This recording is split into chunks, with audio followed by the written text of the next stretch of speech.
bien le bonsoir tout le monde, on se retrouve pour une nouvelle vidéo où qu'on va parler des épisodes 100 à 200 de One Piece. Voilà, bon du coup, il y a eu la première vidéo en fait où j'analysais les 100 premiers, enfin j'analysais, je disais un petit peu ce que j'en ai pensé.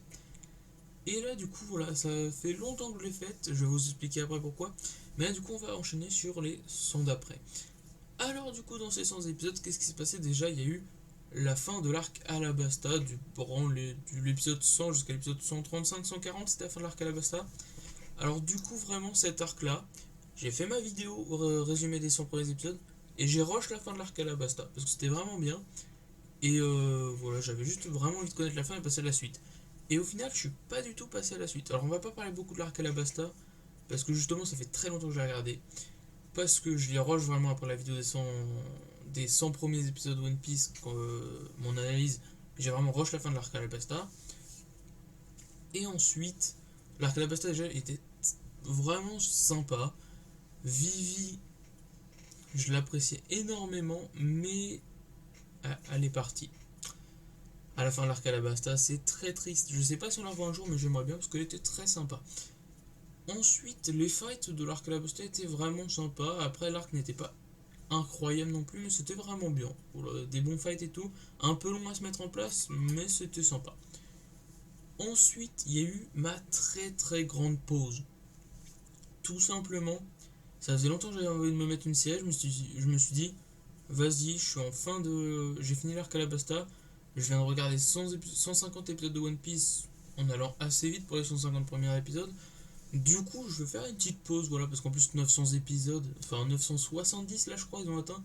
Si je les rush comme ça, il y a bien un moment où je vais saturer, du coup je me dis, voilà, j'ai regardé 150 épisodes, je vais faire une petite pause. Au final, la pause était beaucoup plus longue que prévu, parce que je me suis mis une série, et après j'ai enchaîné sur plein de mangas, enfin plein de mangas, plein d'animés, et au final ça a été très long, parce qu'en fait, comme je m'étais arrêté dans One Piece, me remettre dans One Piece, j'étais en mode, waouh, c'est long et tout.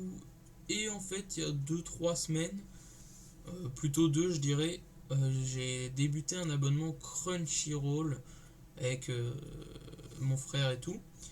Et bah il y a One Piece sur Crunchyroll. Et du coup, ça m'a donné envie de me relancer dedans. Et du coup, là, vraiment, ouais, ça doit faire 2 semaines, je me suis full fait l'arc Skypedia, qui est l'arc qui va de l'épisode 150 jusqu'à l'épisode 200, entre guillemets. Et l'arc Skypedia, encore une fois, j'ai réalisé qu'en vrai, je pense que c'est parce que c'est du One Piece, mais l'arc Skypedia au début, c'était long, j'ai trouvé, à se mettre en place. C'était assez long au début. Mais une fois que les fights commençaient, que réelles histoires, qu'on commençait à apprendre vraiment pourquoi on était là, qu'est-ce qui se passait ici, ça devenait vraiment bien. Et ça m'a fait pareil sur la Calabasta. Du coup, je pense vraiment que c'est One Piece qui donne ça, dans le sens où que les arcs qui font limite 50 épisodes, enfin là les deux arcs Alabasta et Skypedia, ils font plus de 50 épisodes, ou 50 minimum, donc du coup c'est très très long, ça laisse beaucoup de temps, du coup la mise en place est longue, et du coup c'est pour ça, du coup vraiment à chaque début d'arc je suis en mode c'est long, mais à la fin je suis en mode waouh, c'était trop bien. Mais du coup voilà, et du coup j'ai un peu peur parce que là j'arrive sur l'arc qui s'appelle Water 7 je crois. Et sur mon site, ça me dit que cet arc qui dure de l'épisode 207, je crois, jusqu'à l'épisode 320 et quelques. 120 épisodes l'arc. Si 50 épisodes, je trouve le début un peu long, qu'est-ce que ça va donner avec 120 épisodes? J'ai un peu peur de ça. Mais bon, du coup, revenons à l'arc Skypedia. Skypedia, du coup, c'est l'arc où que Luffy et son équipage vont sur l'île céleste dans le ciel, tout simplement. Ils vont pouvoir y aller grâce au Kno Upstream, ils appellent ça comme ça, je crois, si je le dis bien surtout. Et ils vont pouvoir atteindre les cieux comme ça, et puis être sur un pays vraiment totalement différent de ce qu'ils connaissent, parce que c'est dans le ciel, c'est pas du tout la même terre, c'est pas du tout les mêmes fruits, c'est pas du tout les mêmes technologies, etc. etc. Et du coup, c'est vraiment nouveau. Et puis ça, je me dis, putain, Oda, du coup, qui fait le manga, et qui, sûrement lui qui a beaucoup d'idées, c'est un génie quoi, genre jamais j'aurais pensé à un truc comme ça, genre.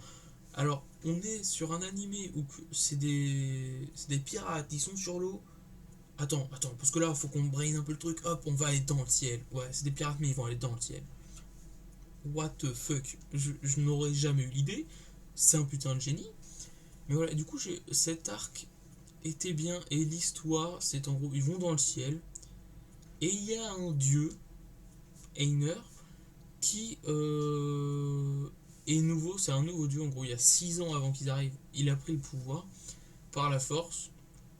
Et depuis, il terrorise un petit peu tout le monde. Genre, tout le monde a un peu à foi en Dieu, pris pour pas se faire charrier, mais enfin se faire châtier. Mais tout le monde a peur de Dieu un peu parce que voilà, il redoute un peu ce qu'il pourrait faire parce qu'il a un très grand pouvoir, parce qu'il a mangé le fruit un fruit du démon qui lui donne le pouvoir de l'électricité. Ce qui est très très fort. Mais du coup, voilà, j'ai trouvé que Einer était un antagoniste, c'est comme ça qu'on dit, bon, du moins un ennemi, très intéressant, mais très chiant. Oh, vraiment, Einer, très intéressant, mais je trouvais chiant dès qu'il apparaissait. Et voilà. Et du coup, il y a plusieurs camps du coup dans cet endroit. L'équipage de Luffy, du coup, qui est un des camps, on peut dire. Les habitants de. Comment ils s'appellent? Les Shandia. Les Shandia, je crois. Et les habitants du ciel. Et Dieu Einer et ses 4 prélats. Alors, les prélats, qu'est-ce que c'est? C'est juste 4 guerriers, entre guillemets, qui sont les serviteurs de Dieu, entre guillemets. Les serviteurs d'Einer, les plus haut placés. Et d'ailleurs, les prélats, qu'est-ce qu'ils m'ont saoulé? Incroyable. Alors, déjà, on arrive sur Skypedia, l'île Céleste, et ils ont une terre sainte qui est apparue qui est Upper Yard, qui est vraiment une île comme on trouve en mer Bleue, du coup à la mer en bas quoi. Et c'est grâce au Kno Upstream, on va l'apprendre un petit peu plus tard, mais voilà, qu'elle est montée. Mais en gros voilà, pour les habitants de l'île Céleste, c'est un cadeau divin quoi, genre vraiment incroyable quoi, genre ils connaissent pas la terre et tout, et puis là c'est bourré de terre cette terre du coup. Et du coup c'est un peu ils se battent un peu tous pour avoir ça. Et puis Einer et les prélats sont sur cette île parce que c'est la résidence de Dieu, quoi, entre guillemets. Et les prélats, il y a un prélat, Satori, qui a une ordalie. Genre chaque prélat a son ordalie, et l'ordalie c'est un petit peu le jugement, quoi. Et elle a l'ordalie des ballons. Et en gros, c'est plein de ballons qui flottent dans les airs et qui sont surprises. Dans un, tu peux avoir un poisson qui va te manger. Dans un autre, ça peut être une bombe. Dans un autre, ça peut être n'importe quoi. Mais juste, j'ai trouvé ce perso, mais chiant, mais franchement, le fight de Luffy, Sanji, Usopp contre le prélat Satori, il a duré, franchement, 5 épisodes, je pense. Ouah, c'était chiant quand ça a été fini, j'étais en mode yes, pourvu que Satori ne revienne pas. D'ailleurs, un peu plus tard, il y a ces 2 frères jumeaux qui sont arrivés. J'étais non, non, s'il vous plaît, pourquoi? Ils sont trop chiants, ils ont une manière de parler trop chiante, une manière de se battre trop chiante. Vraiment, Satori et ses 2 frères jumeaux qui s'appellent Otori et je sais plus comment, trop trop chiant. Franchement, dès qu'ils étaient plus là, j'étais en mode yes, trop bien. Mais voilà, et du coup, je vais pas en dire plus dans le sens où je vous laisse découvrir. D'ailleurs, pendant cet arc, on a revu l'histoire de il y a 400 ans, parce qu'il y a 400 ans, en gros, Mont Blanc, Norlan Mont Blanc, comme ça qu'il s'appelle, je crois, était un grand aventurier et en gros, il y a une histoire sur lui qui le prend, ou qu'on le surnomme le roi des menteurs, parce qu'en fait, il avait trouvé Chandora, la cité d'or, et du coup, il l'avait dit à tout le monde. Et à un moment, il avait emmené son roi à la cité d'or, justement, sauf que la cité d'or était à l'endroit avant le Kno Upstream ou Upper Yard élevé, parce que Chandora est sur Upper Yard. Voilà. Et du coup, Norlan Mont Blanc y avait été avant le Knock Upstream et il y est retourné après le Knock Upstream, du coup il n'était plus là et il s'est fait traiter de menteur, exécuté comme ça. Et en gros, pourquoi Luffy et tout ils vont sur Skypedia? Parce que déjà, leur log post. ciblent Skypedia et en gros ils sont obligés d'y aller pour que le log post change de deal en gros, et aussi parce qu'ils veulent honorer la mémoire de Mont-Blanc Norlan et prouver que c'était pas un menteur, parce que tout le long de l'histoire on apprend que les descendants de Norlan Mont-Blanc cherchent en fait cette cité d'or pour prouver que c'était pas un menteur. Et du coup, c'est un peu pour ça aussi qu'il chercha Luffy et tout dans le ciel. Il va la trouver et c'était pas mal, vraiment. Mais j'ai bien aimé cette histoire parce que du coup, on revoit l'histoire de Norlan Mont-Blanc 400 ans avant, quand il découvre l'île la première fois, qu'il va sur Chandora, qu'il voit un village primate entre guillemets, enfin pas primate, mais c'est des humains sous-développés contrairement au monde normal entre guillemets, parce qu'ils font aussi partie du monde normal. Mais du coup, ils vont leur apporter leur aide. C'est une île où c'était un peuple qui est resté isolé, entre guillemets. Genre, dès que le premier inconnu venait, c'était chassé à coups de. Chassé ou tué, quoi. Et du coup, voilà, j'ai trouvé cette histoire très très sympathique et très touchante, parce que du coup, Norlan Montblanc, il se fait exécuter et tout de menteur alors que c'était vrai. Je trouvais ça fort dommage. Mais bon, après, est-ce que ça aurait été une bonne chose qu'il amène son roi à Chandora? Parce que du coup, son roi serait venu juste pour tout piller totalement. Mais bon, voilà, du coup, Skypedia, c'était un très bon arc, j'ai trouvé. Enfin, encore une fois, long à commencer, mais une fois que tous les combats, l'histoire avait été mis en place, incroyable. Les combats étaient juste franchement bien, sauf celui avec Satori, très clairement. Et j'ai vraiment trouvé ça bien. Et je vais faire un truc avant de terminer cette vidéo, c'est, je sais plus, je crois que je l'avais fait aussi durant la première vidéo, c'est un classement de l'équipage de Mugiwara. Parce que ouais, je crois qu'on avait fait un mot qui sera pas énormément différent, excepté que Vivi ne sera pas dedans parce qu'elle est plus là. Et que Nico Robin, enfin, j'en ai même pas parlé, bien entendu. Nico Robin qui est du coup arrivé après l'arc Alabasta. Personnage que j'adore. Incroyable. Mais du coup voilà, Nico Robin va être dans ce top. Et du coup pour ce top, très clairement, 7ème position, parce qu'ils sont 7, Usopp. Il me saoule. Usopp me fait chier. Vraiment, je suis pas du tout fan d'Usopp. Mais vraiment. Il m'énerve, tout simplement. 6ème position, enfin, je l'aime bien, mais vraiment le dernier, quoi. Il m'énerve quand même un peu. Par contre, on dit souvent que après le fight Usopp Luffy, il y en aurait un, je sais pas trop quand, dans combien de temps, voilà, mais que beaucoup, je trouve, des avis que j'ai entendus, n'aimaient pas trop Usopp et après ce fight, on commence à bien l'aimer. Je sais pas, je verrai quand ça va arriver, mais voilà. Mais du coup, Usopp, top 7. Top 6, Chopper. Alors Chopper, je l'aime bien, mais voilà, quoi, c'est le médecin de bord, c'est un reine, enfin, je sais pas trop quoi dire sur Chopper, mais voilà, top 6. Ensuite, Sanji. On commence à arriver dans les personnages que j'apprécie énormément, malgré que ce soit le top 5. Mais Sanji, je l'aime vraiment beaucoup, mais je préfère les autres. Du coup, Sanji sera en 5ème position, tout simplement. Le cuistot de bord, franchement, je l'aime bien, mais moins que les 4 autres. Ensuite, 4ème, Nico Robin. Alors, elle est que 4ème, malgré que je vous ai dit juste avant que je l'adorais. Tout simplement parce que elle est arrivée il y a 50 épisodes et on n'en sait pas encore énormément sur elle. On sait juste que son but dans sa vie, c'est vraiment de trouver le Rio Poneglyph qui raconte la vraie histoire. Mais j'ai pas trouvé qu'on en apprenait énormément sur Nico Robin et j'aimerais vraiment, vraiment en connaître beaucoup plus sur Nico Robin. Du coup, pour le moment, les top 4, mais ça ne serait. Elle va monter, je pense, très clairement, quand on en saura plus. Ensuite, top 3, Luffy. Voilà, j'aime bien Luffy. Voilà, je pense que beaucoup de gens l'aiment pas trop dans le sens où que, comme un peu tous les personnages principaux de Shonen, il est débile, pas réfléchi, il fonce dans le tas, il gueule. Tout le temps, il gueule. Mais j'aime bien Luffy, vraiment.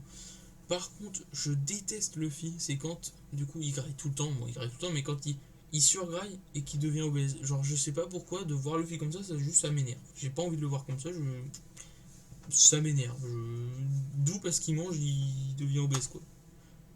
Vu ce qu'il mange en même temps, ok, mais je sais pas, j'aime pas quand il est comme ça, je saurais pas l'expliquer, mais voilà. Et du coup, Luffy qui est le capitaine, bien entendu. Ensuite, top 2, Nami, la navigatrice. Alors je sais que beaucoup de gens l'apprécient pas. Il y a beaucoup de gens dans mon entourage qui me disent ah t'aimes bien Nami, ah putain elle est trop chiante. Personnellement je kiffe Nami, voilà. Je trouve qu'elle rajoute vraiment un truc ultra intéressant et je kiffe Nami surtout pour son histoire. Genre vraiment l'histoire avec Arlon dans son village natal, j'avais surkiffé. Et la scène où Luffy pose le chapeau sur la tête de Nami en pleurs, j'ai surkiffé cette scène, elle était incroyable. Et j'ai vraiment kiffé le passé de Nami et ça m'a vraiment, depuis, je surkiffe Nami. Voilà, tout simplement. Du coup, top 2, Nami. Et ensuite, top 1, bien entendu, celui qui n'a pas été cité, Roronoa Zoro. Le sabreur, celui qui veut devenir le meilleur sabreur du monde, qui se bat avec 3 sabres et qui est juste incroyable. Vraiment, Zoro, je le surkiffe. Dès qu'il fait une apparition, c'est stylé. Vraiment. Soit il dort, et quand il dort pas, il est stylé. C'est simple. Ses combats à Zoro, je trouve ça incroyablement stylé. Zoro, je l'apprécie énormément. Ça me fait un peu chier quand il se perd tout le temps parce qu'il n'y a pas de source d'orientation et du coup qu'il se retrouve à des endroits. Comment il s'est retrouvé là? Mais j'adore Zoro. Voilà, tout simplement. Du coup, voilà. Pour mon petit top, du coup, top 7 Usopp, top 6 Chopper, top 5 Sanji, top 4 Nico Robin, top 3 Luffy, top 2 Nami et top 1 Roronoa Zoro. Oh oui, ça je pense que beaucoup de gens sont pareils. Hein. Beaucoup de gens kiffent Roronoa Zoro, je pense. Mais du coup, sur ce, voilà. J'espère que vous avez aimé cette petite vidéo. Bien entendu, mon top, mes avis, c'est subjectif, tout le monde n'a pas les mêmes. Voilà, j'ai assez peur quand même de l'arc qui est en train d'arriver parce qu'un arc de 120 épisodes, je me dis qu'il y a moyen que ce soit très long. Et d'ailleurs, là, j'en parle pas beaucoup, mais c'est hors série parce que là, l'arc Skypedia c'est fini, épisode 196. Là, je suis dans des hors séries. Ça me fait un peu chier. Là, leur série dans laquelle je suis, là, qui dure de l'épisode 196 jusqu'à l'épisode 200 pour le moment, où je suis calé au 200, mais ça continue encore. Ah, il me fait chier. Franchement, les hors-séries, je pense vraiment que c'est le premier animé où que les hors-séries me font chier de fou. J'ai. Genre, ça se regarde, mais j'ai vraiment pas apprécié les hors-séries de One Piece. Genre, j'étais juste dans le. Bon, faut que je les passe pour passer après, quoi, mais c'est chiant. Mais voilà. Du coup, j'espère que les hors-séries de l'autre arc qui arrivent vont pas être chiants, surtout qu'en plus c'est en plein milieu. Ça me fait peur parce qu'avant c'était soit au tout début de l'arc, soit à toute fin de l'arc. Les hors-séries là, j'ai regardé, ça dit que les hors-séries sont enfin au milieu d'arc. Genre, t'as 10 épisodes de l'histoire principale, t'as 2 hors-séries, t'as 4 épisodes de l'histoire principale, t'as 3 hors-séries. Bon, voilà. Du coup, j'espère que l'arc qui va arriver va être bien. J'espère que vous avez apprécié cette vidéo. J'espère que vous serez toujours là dans 100 épisodes quand je ferai l'analyse des 200 à 300 épisodes. Je sais pas encore une fois dans combien de temps ça va arriver parce que du coup, soit ma session là où je rush One Piece va continuer, soit je vais faire une pause et du coup la pause va peut-être durer une semaine ou un mois ou 3 mois. Je ne sais pas. En tout cas, voilà, j'espère que vous avez apprécié cette petite vidéo. Si vous venez de vous lever, passez une très bonne journée. Si vous allez en soirée, passez une très bonne soirée. Si vous allez vous coucher, passez une très bonne nuit. Et sur ce, à la prochaine!